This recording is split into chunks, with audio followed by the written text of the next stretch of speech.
봉독해 주신 말씀 창세기 41장 37절에서 43절 말씀 중심에서 총리가 된 요셉이라는 제목으로 함께 말씀을 통해 은혜 나누기를 원합니다. 요셉의 역전 인생이다라고 말을 할 수가 있죠. 그렇습니다. 요셉은 원래 어떤 사람입니까?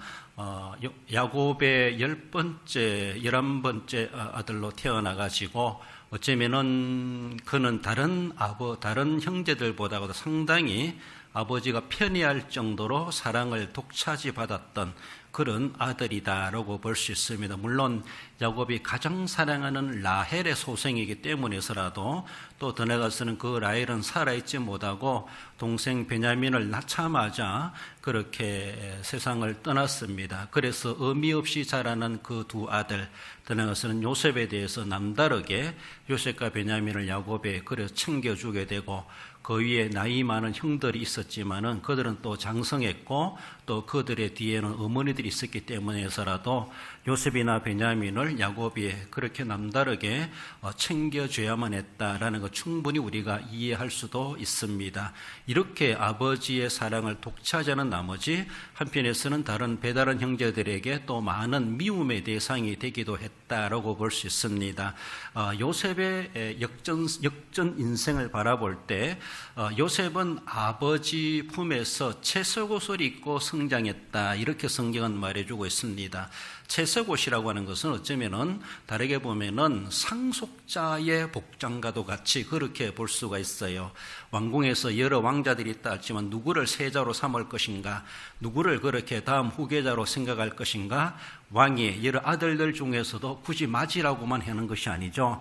그 중에서도 왕이 될 만한 여러 가지 모습으로 이렇게 마음에 드는 아들이 있을 겁니다. 그래서라도 그를 이렇게 후계자로 지목하여 키우는 그런 모습을 볼 수 있는데, 한편에서는 야곱이 생각한다 할지라도 여러 형제들이 많지만 아들들이 많지만은 후계자를 삼는다면은 요셉을 지목하지 않았겠나라고 할 만큼 다른 형들은 야생생활 그리고 목축생활 하는 나머지 집을 떠나 있기도 하지만, 그러나 요셉은 의미 없이 자랐지만은 아버지 야곱이 남다르게 챙겨주고 채색옷을 입혀서 아버지 품에서 그 금지옥이 이렇게 자라났던 아들이다라고 볼 수 있습니다.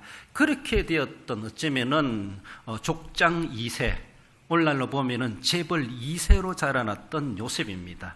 그런데 한꺼번에 하루아침에 형들의 농간에 의해서 인신매매 당하여서 결국은 노예로 팔려가 버리는 이러한 처지, 완전히 인생이 역전해버리고 이런 모습, 그리고 나중에 가서 또 좋게 역전성을 이루어가는 요셉의 굴곡 있는 삶을 통해서 우리가 함께 생각해 볼 수가 있습니다.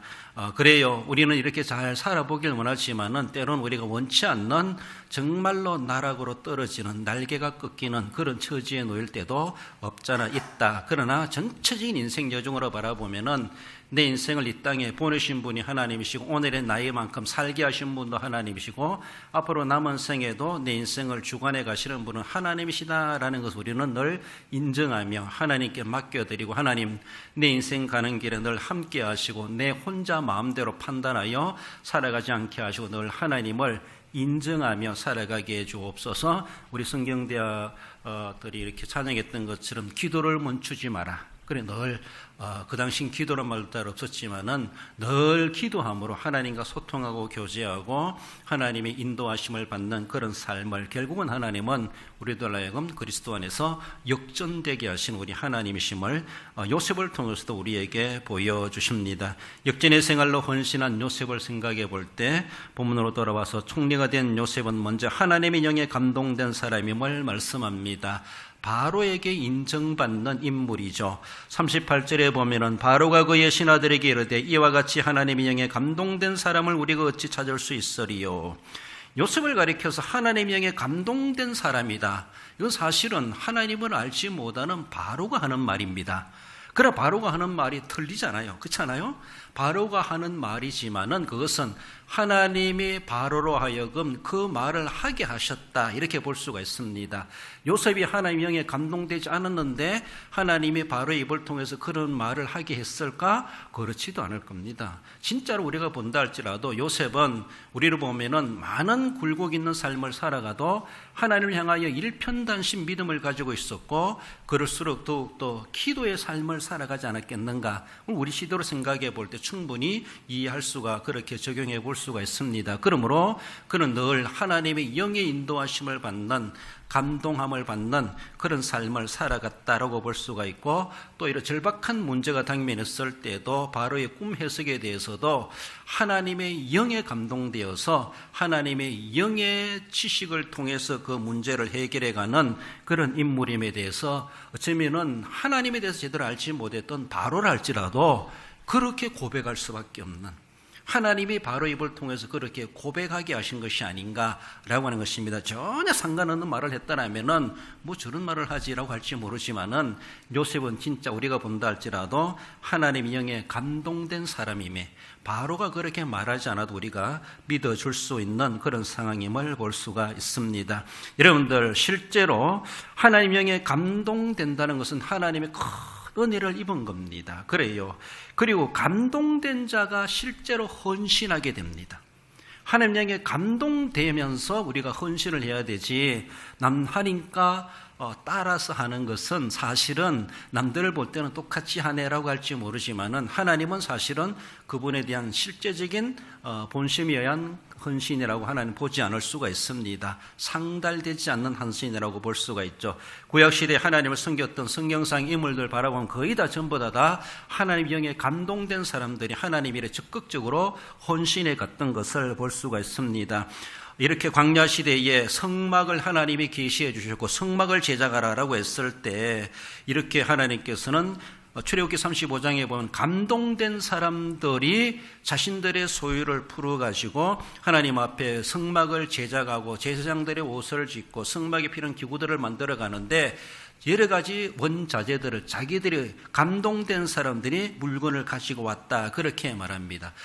감동된 모든 사람, 그리고 감동된 여인들이 수를 낳아가지고 성막에 필요한 것들에 쓸 수 있도록 그렇게 수작업으로 만들어 오는 감동된 여인들이 있다고 말하고, 오홀리압 같은 사람도, 성막을 제작하는데 책임을 지고 있는 사람도 하나님 영에 감동된 사람이다, 그렇게 성경은 소개해 주고 있습니다. 더 나아가서는 사울이 첫 번째 왕으로 발탁될 때도 그는 하나님의 영이 임하였다, 그렇게 말합니다. 그래서 선지자들 틈에서 예언도 했다, 이렇게 말하는 것처럼 하나님의 영에 감동된 사람이 하나님의 거룩한 일에 쓰임받기도 하고 헌신자가 되는 것을 보죠. 다윗도 마찬가지죠. 기름 부음을 받았을 때 하나님의 영이 그에게 임하였다. 사무엘에게 기름 부음 받았을 때 어린 다윗이지만은 하나님의 영이 그에게 임하여서 하나님의 영의 인도하심을 받는 그런 다윗이 된 것을 볼 수가 있죠. 그렇습니다. 오늘 낮에도 성경 공부하셨겠지만 고레스 왕이 이스라엘 백성들, 외국인들을 본토로 돌아가라 했을 때 성경은 그렇게 에스라서를 통해서 말해주는 것은 그가 정말로 에스라 1장에 보면 하나님의 영에 감동을 받은 고레스라는 것이죠. 더 나아가서는 기아나에서 돌아가는 사람들에게 어떤 말을 하는가 하면은, 너희가 돌아가서 성전을 짓고 싶어하는 감동이 있는 사람은 돌아가라. 그래서 우리가 본토에 돌아가서 허물어진 하나님의 성전을 재건해야지, 이런 감동함을 입은 사람들이 귀환의 대열에 포함돼 가지고 고레스의 명령에 따라서 본토로 돌아와서 성전을 짓는 일에 그들이 헌신해 가는 것을 볼 수가 있죠. 그러나 성전 짓다가도 많은 현재적인 문제에 부닥치다 보니까 학계에서 보면은 공사가 중단되고 이렇게 됐을 때 학개서 1장에 보면 거기도 성전 짓는데 감동된 사람들이 다시 마음을 가다듬고 중단된 성전 재건을 위해서 힘쓰고 애쓰고 그렇게 헌신했다라는 것을 볼 수가 있습니다. 아기 예수님이 태어났을 때, 성전에 들어왔을 때 하나님의 영에 감동을 입은 시므온이 마침내 때마침 그 시간에 하나님 영의 인도하심을 받아서 성전에 들어갔을 때 이렇게 마리아가 아기 예수님을 안고 온 그 시간을 딱 서로가 마주칠 수 있는 그런 타임, 그런 시간, 하나님의 영에 감동해 주심으로 시몬이 늘 그렇게 기다렸던 하나님의 은혜, 즉 메시아를 눈으로 볼 수 있는 그런 은혜를 입었다라는 것도 하나님 영에 감동된 시몬이었다라고 하는 것을 그렇게 말씀해 주십니다. 성경의 기자들, 베드로후서 1장에 보면은 하나님의 성령에 감동된 사람들이 하나님께 받아서 기록한 것이 성경이다, 이렇게 말합니다. 하나님 영에 감동된 사람들이 헌신한다는 것을 구약시대나 신약시대는 여러 가지로 말해주고 있습니다. 사도 요한도 요한계시록 1장에 보면은 주의 날에 하나님 영의 감동을 받아서 어쩌면 요한계시록을 기록하는 그런 모습의 배경을 보여주고 있습니다. 그들만이 그런 것이 결코 아니라는 것이죠. 하나님 영에 감동되었다는 것은 우리가 구약시대처럼 계시시대처럼 그렇게 직통계시적인 그런 것이 아니라 할지라도 하나님 내게 직분을 주셨고 은사를 맡겨주셨습니다. 더 나아가서는 어떤 사람은 참 타고난 제주꾼도 있어요. 그렇잖아요? 배워서 한 것이 아니라 선천적으로 제주꾼도 있다라고 볼 수가 있고, 또 후천적으로 공부, 학습을 통해서도 어떤 능력이나 또 자질이나 실력이나 이렇게 남다른 기술을 익혀가고 재주를 부리는, 재주를 가질 수 있는 능력이 있는 그런 사람이 있을 수도 있습니다. 뿐만 아니죠. 우리가 가지고 있는 어떤 소유물이라든가, 더 나아가서는 내게 있는 시간, 내 건강, 내 몸, 이 모든 것들도 거기에 하나님의 영이 감동되면은 그것은 하나님께 헌신할 수 있는 헌물이 될 수가 있습니다. 내 몸이 헌신이 되어지는 것이고, 내 시간이 하나님 앞에 헌신의 시간으로 들어질 수가 있습니다. 내게 있는 재물이 아무리 많다 할지라도 그 물질에 대한 감동이 내게 마음에 없다라면은 그 물질은 하나님의 나라와는 전혀 상관없는 그저 자기 것에 불과합니다. 그래요. 내가 있든지 없든지 많든지 적든지 감동된 사람이 내 몸을 드립니다. 내 소유물을 드립니다. 내 재주를 드립니다. 내 은사와 내 달란트, 하나님께로부터 받은 것을 하나님을 위해서 쓰여지도록 헌신할 수가 있다라는 것을 볼 수가 있습니다. 그래요. 오늘 본문에서 바울은 요셉을 가리켜서 하나님의 영에 감동된 사람이로다. 이런 사람을 어떻게 우리가 찾을 수 있겠는가? 어쩌면 100년에 한 사람 나올까 하다라고 이렇게 할 만큼 천년기념물적인 그런 인물로 소개할 만큼 바로도 요셉을 보면서 감탄합니다. 이 넓은 애굽 땅에 이런 인물이 없었는가? 이렇게 포로로 잡혀온, 아니 노예로 끌려온 이 사람 맛도 못한 바로의 자존심을 구기는 그런 모습. 그래서 바로도 기꺼이 그 하나님의 영에 감동된 요셉 앞에 왕이지만 상당히 겸비한 자세로 요셉을 예우하는 것을 우리가 볼 수가 있지 않습니까? 그래도 참 그 왕이라도 독재적인 왕이랄지라도 그래도 참 그 정도는 알고 있구나, 그런 인격 있는 사람이구나, 이렇게 볼 수가 있습니다. 헌신은 감동을 느끼는 데서부터 시작된다라고 볼 수 있습니다. 그래요. 감동돼야 되죠. 뭔가 마음속에 깊이 느껴서 나로 하여금 움직이게 만드는 것, 이것이 움직이는 것이 헌신입니다. 마음속에 깊이 느껴져야 돼요. 감동이 돼야 돼요. 말씀을 들었을 때 그저 누구의 슬픈 소식을 들으면 슬픔에 감동이 되잖아요. 기쁜 소식을 들으면 기쁨에 감동이 됩니다.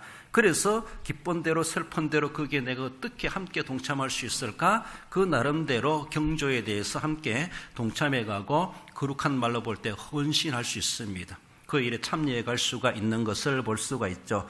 그래요. 진정코 헌신은 감동에서부터 시작된다라는 것을 기억하며 우리가 헌신 예배 드리며 헌신한다라고 했을 때 아무런 감동이 없고 아무런 생각이 없다라면은 그저 행사에 불과하다라고 볼 수 있습니다. 내가 무엇을 감동함을 입는가? 내게 뭔가 감동해 주시는 것이 무엇인가? 그것이 우리의 행동의 시작이 될 수가 있고 헌신의 시작이 됩니다. 진정한 헌신은 그 감동을 행동으로 옮긴다라고 말할 수 있습니다. 감동이 됐는데 행동으로 옮기지 않으면은 의지가 없는 것이죠. 그렇습니다. 의지적으로 돼야 되죠. 알고 감동이 있고 그래서 내가 행동으로 옮기는 것, 전인적인 그런 헌신이 돼야 되죠. 그렇습니다. 아무런 감동도 없는데 남 하니까 하는 것은 그만큼 아무런 감동 없이 하는 그것도 전인직이 되지 못합니다. 그러므로 분명히 이유를 알고 그리고 마음에 깨달음과 감동이 있고 그 감동을 소멸하지 아니하고 내가 행동으로 옮기는 것, 이것이 진정한 올바른 온전한 헌신의 자세이다라고 볼 수 있습니다. 그래요, 성령에 감동되어서 내가 헌신한다라면은 헌신한 것에 대해서 결코 교만하지 않습니다. 결코 자신의 헌신을 남들에게 자랑하거나 드러내려고 하지 않는다라는 겁니다. 드러낸다라면은 오직 하나님이 하셨습니다. 하나님이 영광 받으십니다. 오직 하나님이 이런 말을 드러내는 것이 지극히 당연한 자세고 헌신하는 자의 자세라는 것이죠. 뭔가 헌신했다 하면서도 남다른 어떤 일을 하는 것 정말 귀하기도 하지만은 그 자기네 실적이나 공적이나 자랑이나 이력이나 공력으로 삼는다고 하는 것은 참으로 위험합니다. 어쩌면 차라리 안 하는 것이 낫지 않나 이렇게도 볼 수가 있습니다. 도리어 그런 유혹 때문에 헌신해 놓고도 실패자가 되어버리는 이러한 모습이 될 수도 있습니다. 요셉은 뭐라고 말합니까? 창세기 41장 16절에 보면 요셉이 바로에게 대답하여 이르되 내가 아니라 하나님께서 바로에게 편안한 대답을 하시리이다. 그래요. 내가 하는 것이 아니라 하나님이 하시는 겁니다. 하나님께서 나를 그럼 알게 하셔서 나는 그저 나팔 노릇하는 것밖에 없다는 것이죠. 하나님께 받아서 당신에게 내가 일러주는 내용이지 내가 하는 말이 아니라 하나님께서 바로에게 편안한 대답을 하신 것입니다 라고 하며 7년 풍년과 7년 흉년 거기에 대한 대비를 어떻게 해야 될 것인가 이 모든 것에 대해서 방안을 제시하는 것. 어쩌면은 요셉도 그렇게 뛰어난 인물이겠지만 그런 하나님은 요셉을 통해서 그렇게 하나님이 바로에게 일어날 문제에 대해서 대비할 수 있도록 해 가셨다. 하나님 영에 감동되는 것이 헌신의 시작이고 그 감동을 행동으로 옮길 때 온전한 헌신으로 이루어져가는 그런 모습, 그리고 헌신했다 할지라도 오직 하나님의 영광을 드러내는 것이 우리가 마땅한 자세임을 말씀합니다. 총리 요셉은 그렇게 하나님 앞에 헌신했음을 보여줍니다. 나아가서 총리가 된 요셉은 명철하고 지혜 있는 인재임을 보여줍니다. 39절에 보면 요셉에게 이르되 하나님이 모든 것을 내게 보이셨으니 너와 같이 명철하고 지혜 있는 자가 없도다. 이것도 바로가 하는 말이라요. 어쩌면 요셉을 보면서 이렇게 명철하고 지혜 있는 사람인가 놀랐다는 것이죠. 자기 주변에도 그렇게 뛰어난 학식자들이 많고 여러 가지 뭔가 점을 치고 술객들, 박사들, 무슨 뛰어난 사람들이 다 포진되어 있고 그런 사람들이 장차관으로 자리 잡고 있고 그렇게 있다 할지라도 이 문제에 대해서 이렇게 지혜롭게 명철하게 해답을 정할 사람이 아무도 없었다는 것이 찾아봐도 없었다는 것이죠. 그러나 문명의 요셉이 나타나서 그렇게 제시했을 때 물론 요셉의 고백처럼 하나님이 지혜를 주시고 알게 하셔서 말하게 하시겠지만은 인간적으로 바라볼 때 바로는 요셉을 가리켜서 명철하고 지혜롭다 그렇게 감탄하는 것을 볼 수가 있어요. 어느 집안에 아들을 낳았는데 아들을 명철로 짓고 딸을 놓고 지혜로 짓더라고요. 정말 좋은지 몰라요. 그런데 참 부모님도 아들의 이름이 명철이고 딸이 지혜인 것만큼 그만한 또 인격적인 모습이 참 좋겠다 싶은데 그런 열망을 가지고 자녀의 이름을 그렇게 짓지 않았나 그렇게 생각이 들기도 합니다. 아무튼 명철하고 지혜롭다고 하는 건 참 귀한 인재입니다.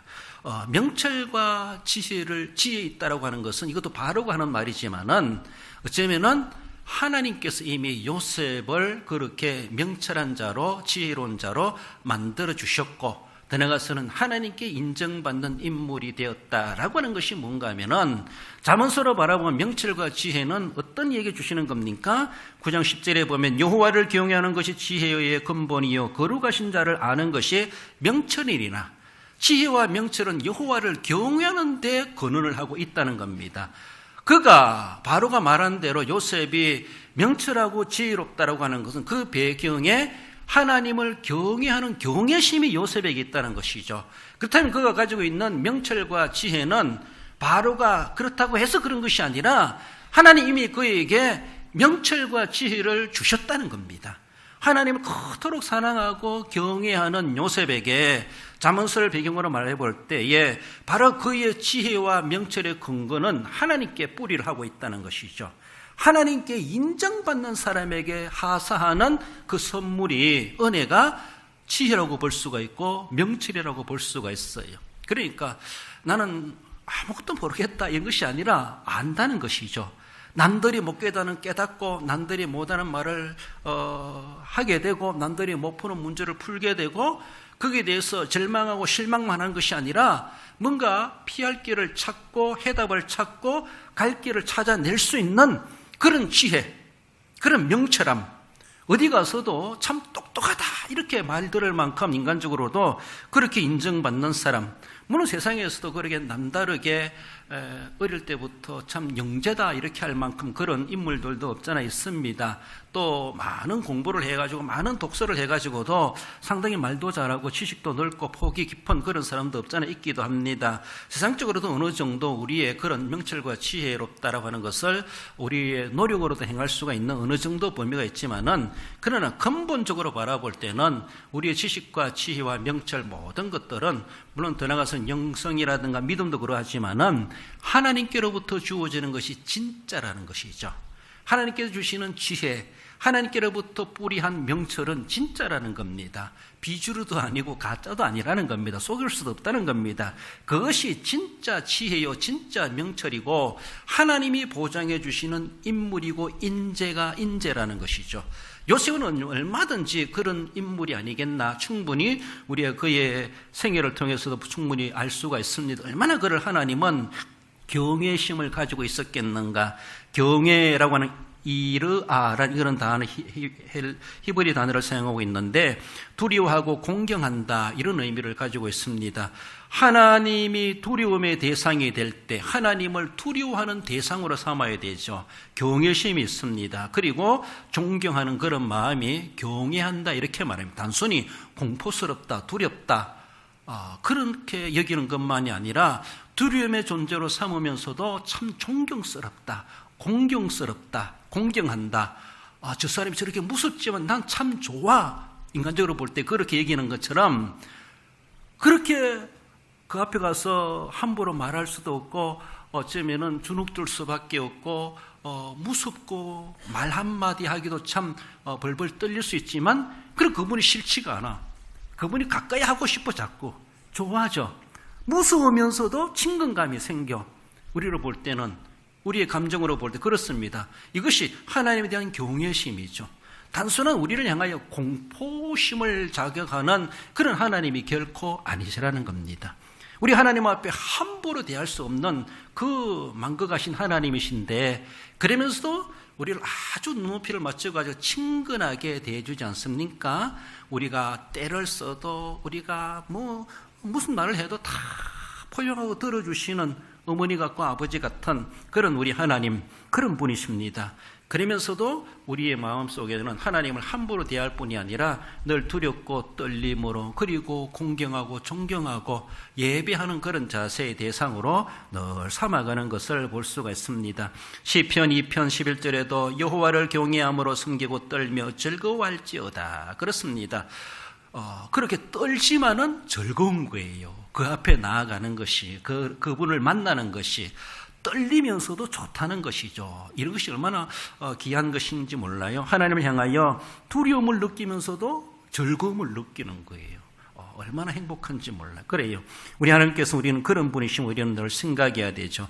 하나님을 경외하여 지혜와 명철이 있는 자 요셉을 생각해 볼 때 또 우리도 마찬가지죠.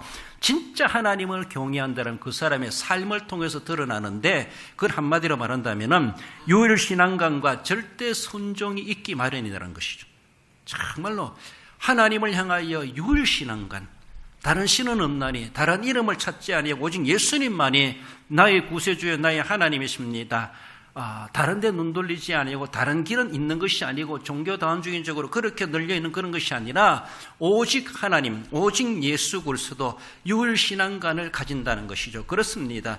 그분을 아는 것이 지혜입니다. 그것을 아는 것이 명철입니다. 그 길을, 그 진리를 깨닫는 것이. 그래요. 그러므로 그 말씀 앞에 우리는 절대 깜빡 숙일 수밖에 없고 무슨 말씀을 하시든지 순종하게 되어져 있습니다. 이런 지혜와 명철이 있는 사람은 하나님 앞에는 유일신앙관, 절대 순종의 자세, 이런 것을 갖게 되어 있고, 지혜와 명철이 있는 사람, 세상적으로 바라보면은 어떤 일을 맡겨놔도 거기에 당황스러워하거나 거기에 대해서 못하고 주춤하고 포기하지 아니하고 업무 실행 능력이 남다르게 뛰어나다는 겁니다. 명철하게 해낸다는 것이죠. 그것이 명철이죠. 남들 다 못하는 거 나도 못하면 그건 뭐 명철입니까? 남들 모르는 거 나도 모르면 뭐 그게 지혜롭다 말할 수 있습니까? 그러니까 남들은 못해도 그래도 뭔가 그들보다 낫다라고 할 만큼 업무를 수행해가는 그런 능력이 뛰어나다는 겁니다. 하나님께로부터 온 명철과 지혜 때문에서라도 세상에서도 그렇게 인정이 되어지고 스카웃 발탁되어지고 그리고 승승장구해 갈 수 있는 그런 길이 열리게 되는 것을 볼 수가 있습니다. 신앙적으로 볼 때는 오직 일편단심, 하나님만을 생각하고 예수 그리스도만을 구세주로 영접하고 믿고 살아가는 그 사람에게 우리 주님이 어찌 그렇게 난몰하겠습니까? 어려움이 있고 문제가 있고 기도 제목이 있을 때, 뭔가 난관이 있을 때에 남들은 거기에 굴복하고 거기에 포기한다 할지라도 헤쳐갈 길을 열어주시고 승리하게 하시는 우리 하나님, 하나님을 그토록 경외하고 사랑하고 일편단심 그 마음을 가지고 있는 하나님의 사랑을 어찌 하나님께서 그 난간에 부닥치고 주지 않게 하시겠는가? 그것을 극복하게 하시는 하나님의 은혜가 주어질 수밖에 없다. 그래서라도 인간적이든 또 영적이든 업무 수행 능력을 발휘해 가는 것을 볼 수가 있죠. 그 옛날 솔로몬이 그러지 않았습니까? 솔로몬이 그래서 지식적으로나 어떤 문제가 임기응변력, 갑자기 무슨 문제가 발생한다 할지라도 거기에 대해서 아주 여유롭게 그리고 능력 있게 일들을 헤쳐가는 것을 그렇게 볼 수가 있습니다. 열왕기상 10장 1절에 보면은 서바의 여왕이 솔로몬의 명성을 듣고 와서 어려운 문제로 그를 시험하고자 하여, 서바 여왕이 솔로몬의 명성을 듣고 어려운 문제, 이 어려운 문제란 말이 우리가 수요일에 보는 수수께끼 말이 수수께끼, 퀴즈 이런 말입니다.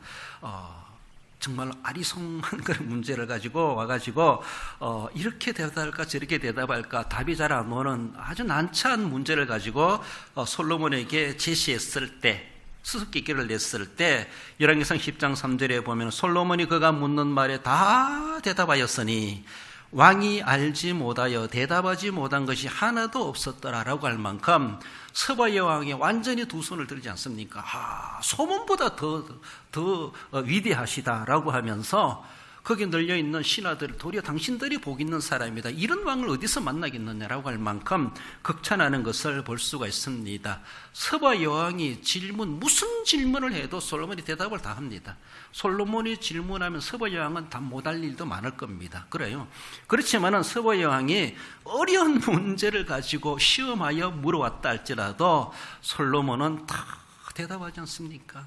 하나님이 주신 지혜로, 명철로 어떤 난간도 거기에 굴복하지 아니하고 나도 모르겠는데 라고 하는 것이 아니라 능숙하게 하나님의 은혜로 해결해가는 그런 실력을 보이는 것을 볼 수가 있습니다. 바로가 요셉을 볼 때에 내가 솔로몬을 얻었구나 이런 말 안 하지 않겠습니까? 그래요. 그 뒤에 솔로몬 이후의 시대 사람이지만은 그래 얼마나 정말로 천군만마를 얻은 것처럼 요셉을 보면서 정말로 이런 사람이구나 라고 하며 얼마나 좋아했겠는가. 자기의 수하에 그런 부하가 있다고 하는, 그런 신하가 있다고 하는 것, 그런 동력자가 있다고 하는 것이 참 지도자로서의 복이다라고 볼 수가 있습니다. 그런 인재들이 있다고 하는 것. 저도 그런 생각을 해봅니다. 제가 한 시대에 목회를 해가며 길지도 않지만 그래도 내 주변에 이런 분들이 이렇게 있다고 하는 것이 얼마나 감사한지, 난 행복한 목회를 하고 있구나.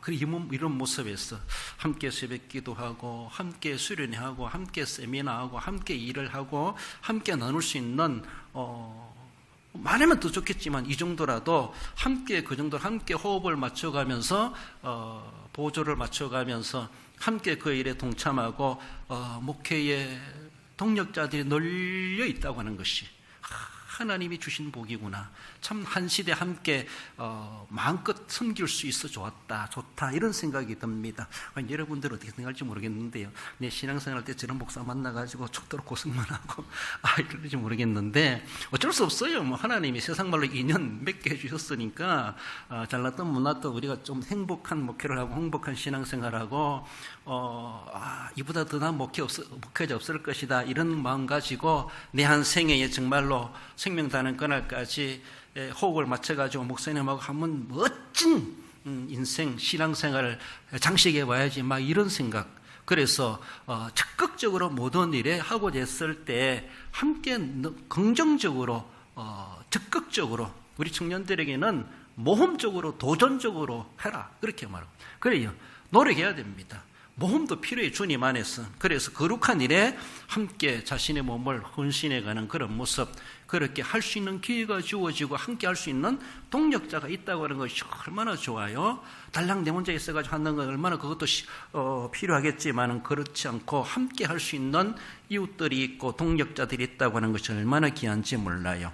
어쩌면은 바로가 요셉을 이렇게 만나고 나서 얼마나 감탄하는지 내가 치시하는 동안에 이런 요셉 같은 총리를 두다니 라고 할 만큼 그렇게 놀랍게 여기는 것을 볼 수가 있습니다.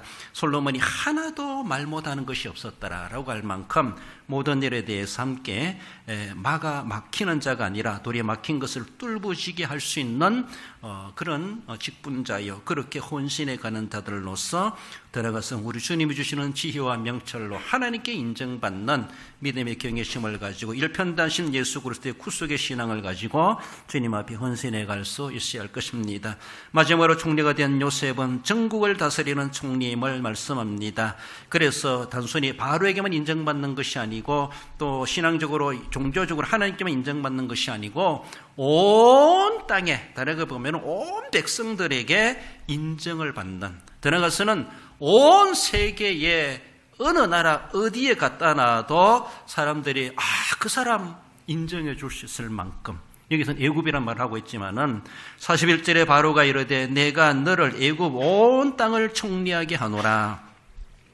요셉의 영향력이 어디까지인가? 여기서 온 땅을 총리한다고 하는 것, 이 왕이 생각할 때 이런 인물 어쩌면 처음 만나면서도 온 땅을 정권을 위임할 만큼 이렇게 하는 것은 바로가 요셉을 만나가지고 얼마나 감동했으면 그렇게 할 수 있겠는가?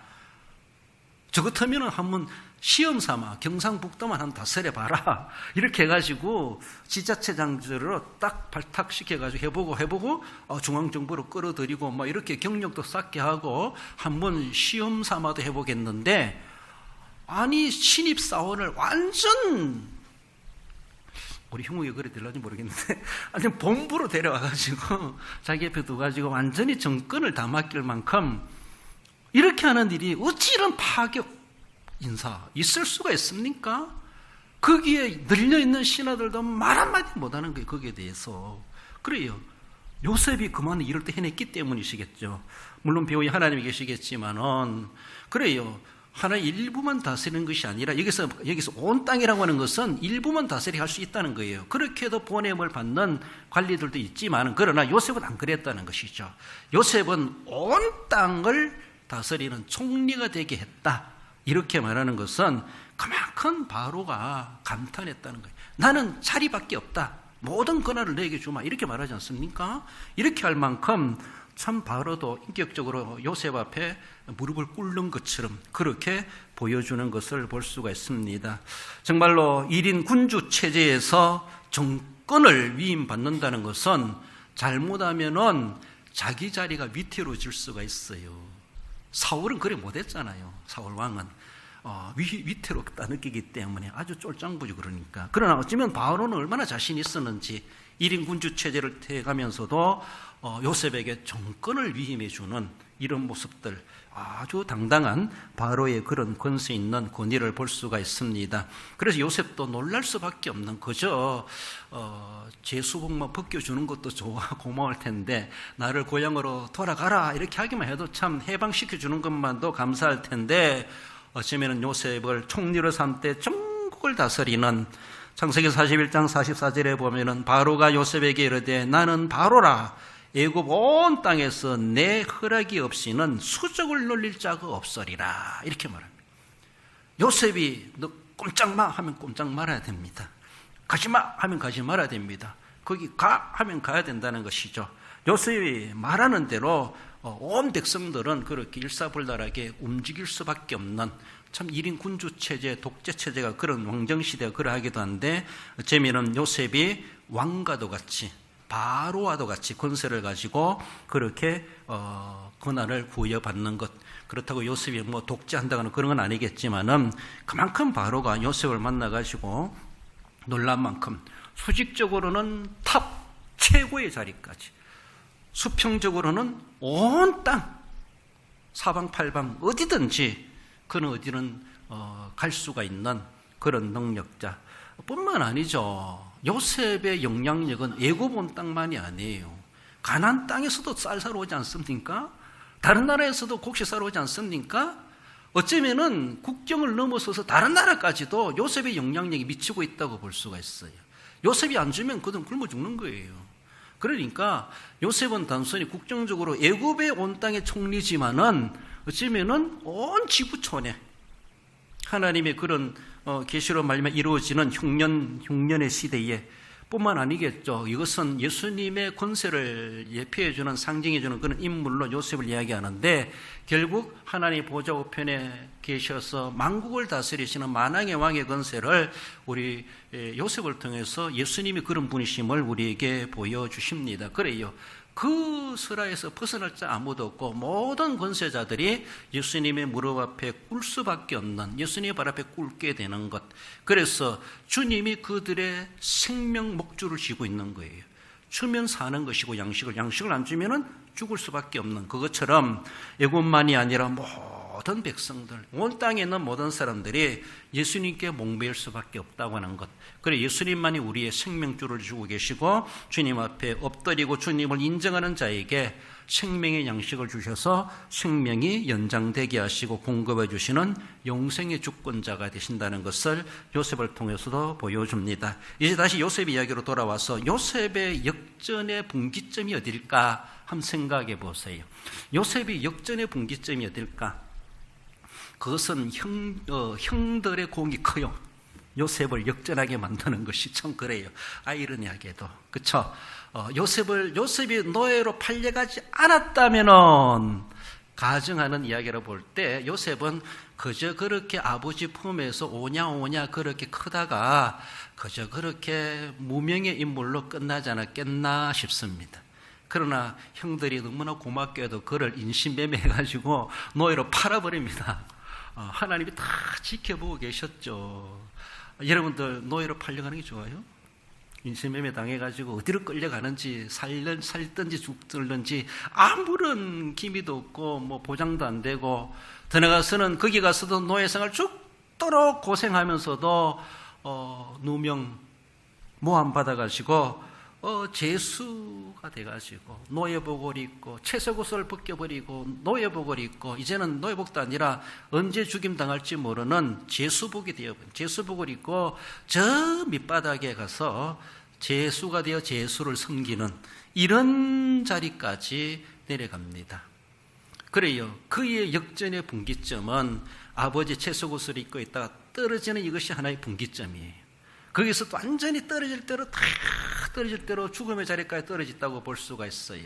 그러나 거기서 또 그렇게 떨어졌기 때문에 그가 단순한 노예생활 보디발 집에서 행복하게 총무로 일하면서 그것만이 아니라 모함을 받아서 누명을 씌워서 재수 자리에 들어갔기 때문에서라도 거기에 관한 재수들을 만나게 되었고 결국 그 일로 인해 그들의 꿈풀이로 인해서 요셉이란 이름이 궁궐에까지 알려지게 되는 이런 일이 하나님의 배후의 섭리하심이죠. 그래요. 이런 모습 속에서 요셉의 역전의 분기점이 있다라는 것을 볼 수가 있습니다. 여러분들의 인생 속에서 70여 80여 구순을 하시면서 역전의 분기점이 어딥니까? 아직도 올라가고 있습니까? 아직도 내려가고 있습니까? 언제쯤가 있어요. 그래요. 그러나 우리는 주님 안에 생각해 볼 때 내 인생이 참 좋았는데 이렇게 또 나락에 떨어지는구나라고 할지 모르지만은 나락에 떨어지는 요셉과도 같은 자리에 있다 할지라도 여전히 하나님을 향한 경외심을 가지고 있고 기도를 멈추지 말아라 말하는 것은 계속해서 주님을 신뢰하고 그러함에도 불구하고 하나님은 나의 하나님이십니다. 나를 이렇게 모른 채 하고 내버려 두고 망가지게 하고 누명 쓰게 하고 언제 죽을지 모르는 재수 자리에 있게 하고 이 어두컴컴한 이 감옥 속에서 언제 햇빛을 볼는지 모르지만은 여기서 이렇게 하다가 죽을 수도 있겠지만은 그럼에도 불구하고 난 기도를 멈추지 않습니다. 난 우리 하나님은 나의 하나님이십니다. 여전히 나의 하나님이십니다. 내가 채색 옷을 입고 있든지 노예 옷을 입고 있든지 제수복을 입고 있든지 사형수복을 입고 있다 할지라도 하나님은 여전히 나의 하나님이십니다. 아브라함의 이삭의 야곱의 하나님이십니다. 요셉 나의 하나님이십니다. 이 신앙 고백, 하나님 그걸 귀중하게 보고 계시지 않았겠습니까? 우리가 채색 옷을 입고 있을 때만 잘 믿는 것 같고 하나님 나의 하나님 감사합니다. 누구든지 할 수 있습니다. 그것은 사업이 잘 되고 자녀들이 거뜬하게 참 자랑스럽게 크고 그 배경을 가지고 있으면 그러나 요새처럼 나락에 떨어지는 그런 순간이 우리에게도 있을 수 있습니다. 원치 않는 문제를 겪을 수가 있고 내가 무슨 죄가 있어가지고 이런 일을 당하는가 이렇게까지 느낄 만큼 그럴 수가 있다라는 것이죠. 그 분기점으로 바라볼 때 요셉은 전에는 채속으로 있었고 사랑을 받는 사람이었고 꿈을 꾸는 사람이었어요. 그러나 분기점으로 이제 어떻게 돼요? 그는 노예가 되어버렸고 재수가 되고 그 옷을 입고 사랑받는 것이 아니라 도리어 누명을 받아요. 누명을 시험을 받아요. 그리고 이제는 꿈을 꾸는 자가 아니라 남의 꿈을 풀이해주는 자가 되어버려요. 그렇게 꿈꿨던 사람이 이제는 꿈을 풀어주는 사람이 된 것이, 그래도 결국은 도리어 그것을 제수 같은 제수의 꿈을 해석해주고 더 나아가서는 바로의 꿈까지도 풀이해줌으로 인하여서 그 길로 하나님께서는 역전시켜 가시는 얼마나 멋지신 우리 하나님이신가. 역전이란 말은 반대 방향으로 뒤집힌다 이런 말입니다. 완전히 반대 방향. 그래요. 역전패하다가 다시 역전성을 이루는 거 얼마나 통쾌합니까? 그렇잖아요. 이기더라도 계속 이기다가 계속 이기는 것도 좋지만은 계속 지다가 막판에 가지고 막 누스타임에서 딱 승리를 거두고 이긴다는 것은 얼마나 드라마틱합니까? 얼마나 짜릿합니까? 감격스럽지 않습니까? 그래요. 그런 모습에서 아무튼 계속해서 수평적인 인생을 살아갈 수 있지만 계속해서 승승장구해 갈 수 있겠지만은 원치 않게도 날개가 꺾이고 떨어지는 그런 추락하는 인생도 있을 수가 있는데 그것이 다가 아니라는 것이죠. 거기서 역전의 하나님, 우리라 하여금 나를 기도를 쉬지 않게 하셨다면, 계속 기도하게 하셨다면 그 기도의 응답은 분명히 역전성으로 일어나게 하시는 하나님의 후반전, 연장전의 계획이 아직도 계획되고 있었다라는 것을 우리는 생각하며, 나 여기서 진 거구만 포기하고 100개를 들래 하지 말고 주님께서 호각 부는 그날까지 끝까지 기도하시고 마지막 누스타임에서라도 도리어 역전성하게 하시는 우리 하나님의 계심을 알고, 그래요. 다윗이 그렇게 역전성을 이루어서 왕이 되지 않습니까? 예수님도 무덤에까지 패하는 것처럼 끝장나는 것처럼 됐지만은 부활로 역전성을 이루내지 않습니까? 그래 내가 세상을 이겨온노라, 사망 것에까지도 이겨내시는 우리 주님, 성경의 스토리는 거의 다 역전성인 것 같아요. 고난을 당하고 환난을 당하지만은 인내하라고 우리에게 말씀해 주시는 것은 그만큼 보장되시기 때문에 우리에게 당당하게 우리 주님께서 말씀하신다는 겁니다. 그래요. 누구든지 하얀 길이 있을 수가 있고 상한 길이 있을 수가 있지만은 우리의 모든 인생, 우리의 모든 인생은 역전의 분기점은 바로 예수 그리스도이시다. 예수님을 만나고 나서 내 삶이 어떠하다 할지라도 우리는 지금 영적인 상향선을 걷고 있다라고 생각해야 되죠. 바로 바울로 생각해 볼 때는 예수님 만나가지고 세상으로 보면은 인간 아주 망가지고 세상말 신세 조졌습니다. 그러나 예수님 만나가지고 이 바울은 내가 모든 것을 다 버릴 만큼 난 예수님 한만으로 만족하다. 예수님 때문에 고난당해도, 예수님 때문에 내가 사람들에게 매를 당해도, 예수님 때문에 내가 무슨 일을 당해도 난 살든지 죽든지 그리스도가 존귀 되기를 원한다라고 하며 이런 행복 지수를 가지고 사명을 감당했던 바울, 이전에 예수님을 만나기 전에 세상적인 행복을 누려왔지만은 예수님이 주시는 평안과 행복을 고난당하면서도 얼마나 행복하게 천국을 가진 자로서 남부럽지 않게 그렇게 당당하게 역전의 인생을 살아갔던 바울을 우리는 볼 수가 있습니다. 바울만이 그런 것이 아니죠.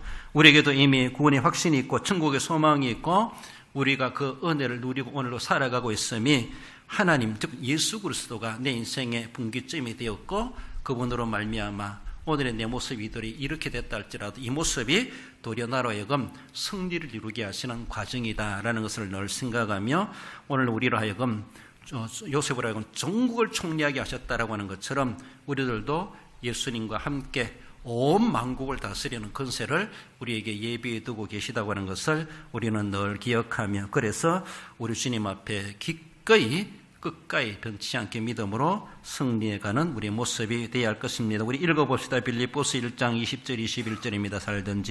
살든지 죽든지 내 몸에서 그리스도가 존귀하게 되게 하려 하나니 이는 내게 사는 것이 그리스도니 죽는 것도 유익함이라. 할렐루야. 그렇습니다. 오직 주님만을 내 인생의 분기점으로 삼고 주님 때문에 내가 이렇게 지금 더욱더 하나님의 은혜를 누리고 승승장구하게 된다. 역전의 인생을 살고 있다 생각하시고 감사하시고 또 앞으로도 펼쳐주실 놀라운 대반전의 역전성을 우리는 내다보면서 주님 앞에 귀중하게 소망 있게 섬겨 살아가십시다. 결론적으로 읽어봅시다. 성령의 감동되기를 소망하되 감동 주시는 대로 겸손하게 받들고 명철하고 지혜롭게 감당하여 예수 그리스도로 말미암아 역전의 인생으로 헌신하는 성도가 됩니다. 그렇습니다. 늘 성령에 감동되어 감동을 행동으로 옮기는 헌신자가 되어주시고 그래서 하나님께 늘 인정받아 명철하고 지혜 있고 어떤 난관에서도 헤쳐나갈 수 있는 실력자로서 주님 앞에 귀중하게 들어 쓰임 받으시고 하나님 나라에 꼭 필요한 일꾼들로 아끼지 아니하고 헌신해 가시는 우리 모든 성령 여러분들, 우리 모든 성도 여러분들 되시기를 주님의 이름으로 축원드립니다.